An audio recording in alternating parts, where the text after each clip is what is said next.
know, Thank you. things are really just, they've been happening for you, you know? You're on Kimmel and all this now. I mean, how does it feel? It feels great. Yeah. My back hurts. How's that? A lot of traveling, Yeah. a lot of stunts, and old age. But you've been at this a while though. To have it just take off in the last couple of years. Actually, it was 3 or 4 years of Game of Thrones is really the launching. Season 4 was 2014. Yeah. Yeah.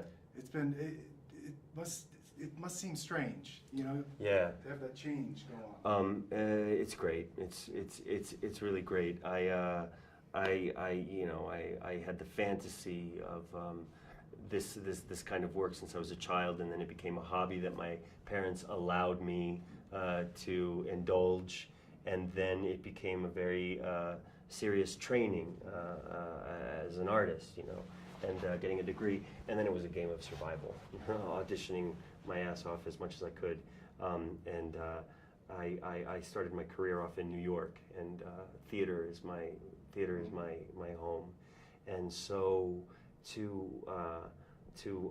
well, I'm also a fan of movies and television, and so to get to be invited into the experience of Game of Thrones, and then for my next gig to be something as good as Narcos is really lucky, and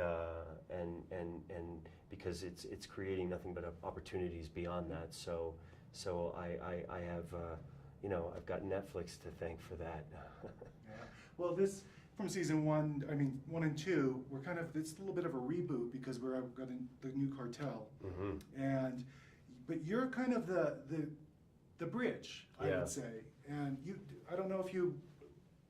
The Narcos veteran. Yeah, but that, I don't know how all that happened for you because, you know, there was probably back and forth, I'm assuming, of what's going to happen with your character. Yeah. You know? Yeah.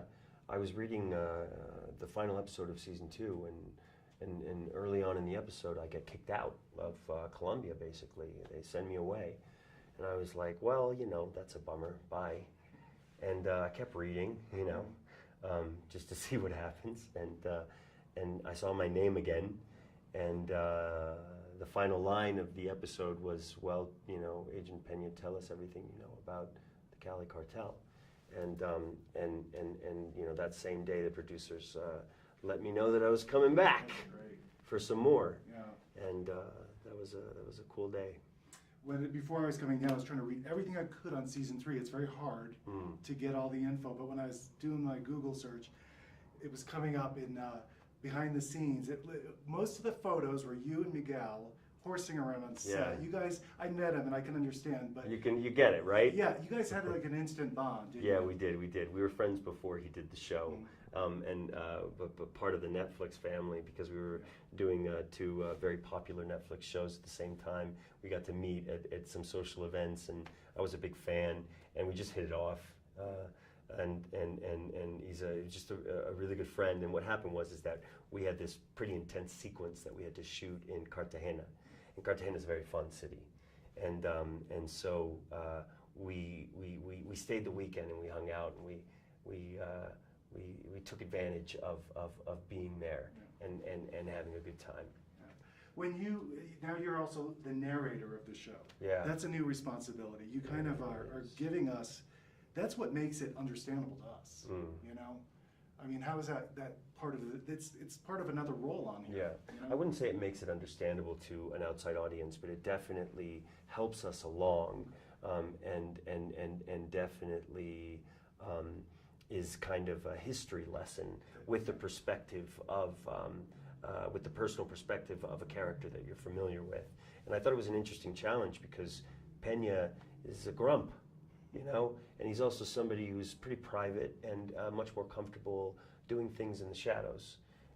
And so I had conversations with my boss, Eric Newman, how we were what kind of language will it be? What you know, Pena doesn't talk much.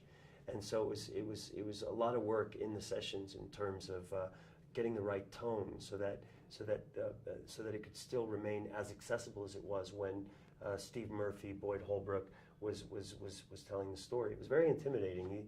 Boyd's got a really sexy voice, and so it was a tough challenge to meet. What do you call it? Oh gosh, I've lost my way. That's all right. That's okay.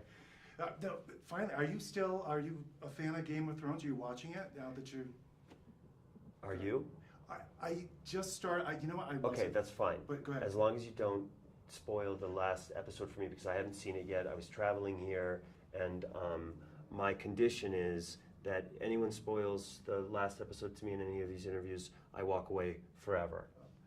Well, I was just going to ask you, what do you think about all the buzz that's going on? There's just all these, the things that you do know. Okay. The hookup between John and Danny. I mean, those were all over the place. Yeah, well, they're brother and sister. What's that? They're brother and sister.